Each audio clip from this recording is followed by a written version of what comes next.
On a night marked by nature's fury, a series of intense storms and torrential rain slammed into the northeastern and mid-Atlantic regions of the United States, creating a widespread emergency from New York to Virginia. The situation turned critical within hours as streets became rivers, vehicles were swept away, and entire communities were submerged.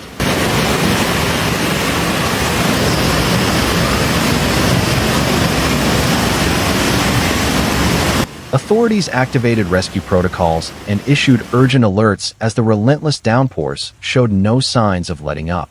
By Monday night, large portions of the Northeast, including New York City and northern New Jersey, began experiencing severe flooding. The volume of rainfall forced the closure of major roads and triggered a surge in water rescue operations, particularly in parts of Pennsylvania and New Jersey. One of the hardest-hit areas was Newark Valley, a small community in Tioga County, New York, which underwent a complete transformation. In just minutes, familiar streets like Brook Street and Rock Street were overwhelmed by raging waters.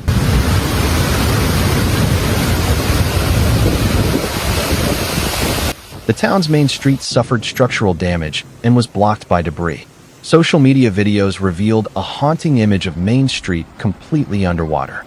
New York Governor Kathy Hochul responded swiftly, issuing a public warning to residents in Tioga and Broome counties, urging them to seek shelter immediately. The alert warned that rain would continue and the situation would worsen.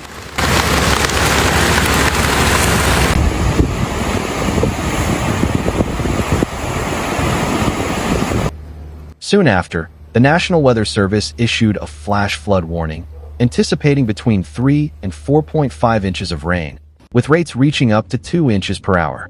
New York's public transportation system also buckled under the strain. The Metropolitan Transportation Authority, MTA, confirmed that several subway lines were suspended or rerouted due to water-related signal failures.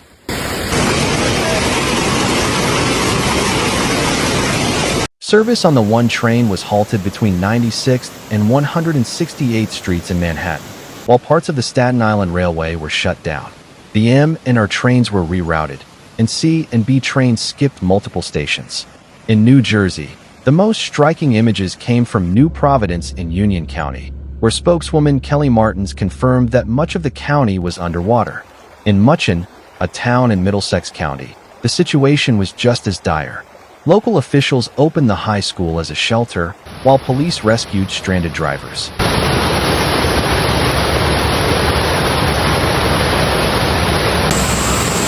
New Jersey Governor Philip D. Murphy declared a state of emergency across the state, enabling the rapid deployment of resources, rescue teams, temporary shelters, and humanitarian aid for affected areas. Meanwhile, Pennsylvania was grappling with the storm's impact, especially in Mount Joy, Lancaster County, where at least 16 water rescues were carried out and over 30 calls were answered for flooded basements. In Newark Valley, the destruction was extensive.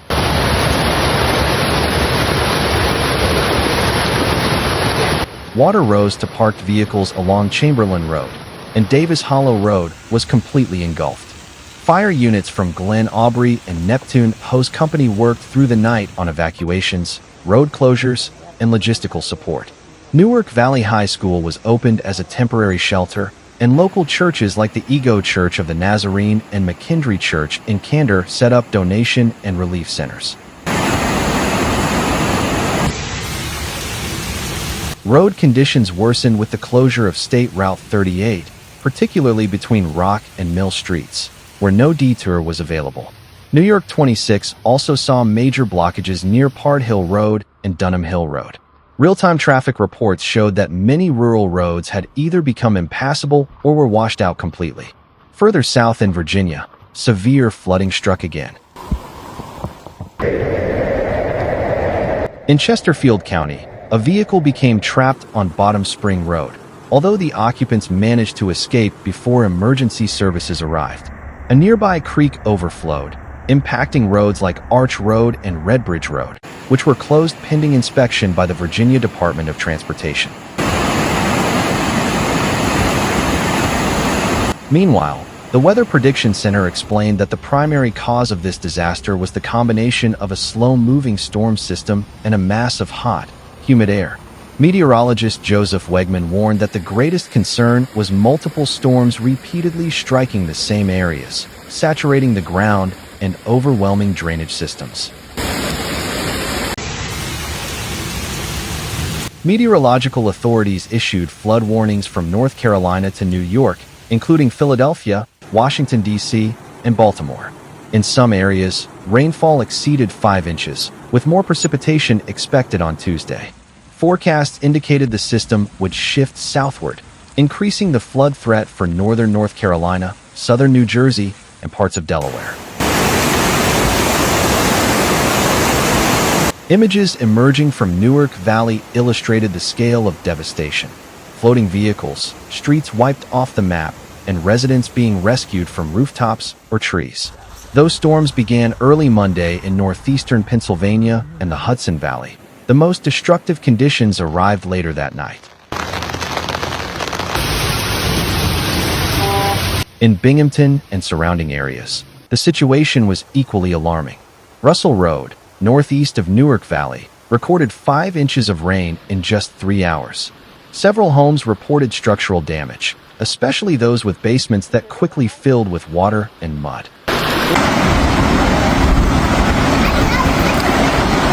Longtime resident Chris Sens shared that he had never seen anything like it in his 30 years of living there. Community response was swift and selfless.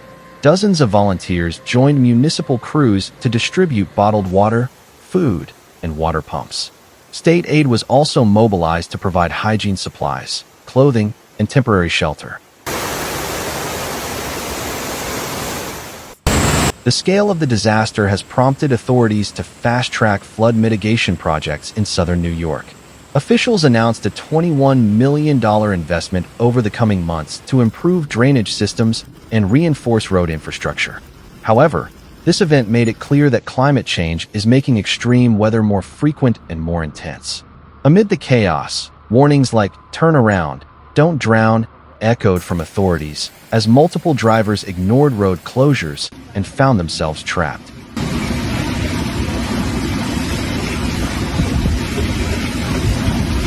Floodwaters concealed hazards like potholes, open manholes, and unpredictable currents.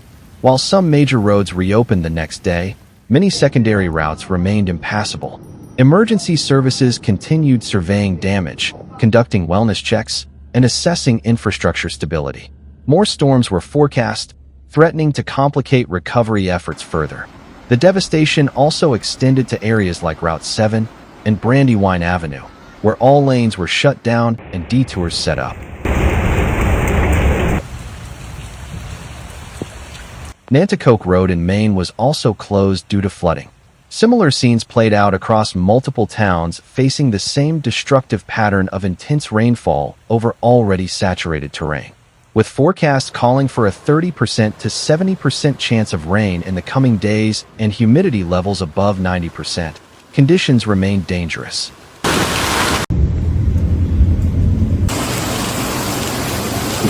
Authorities urged residents to stay alert and prepared, reminding them that summer weather models can shift rapidly. This event left a lasting mark on communities across the northeastern U.S. From New York to Virginia, thousands of lives were upended within hours.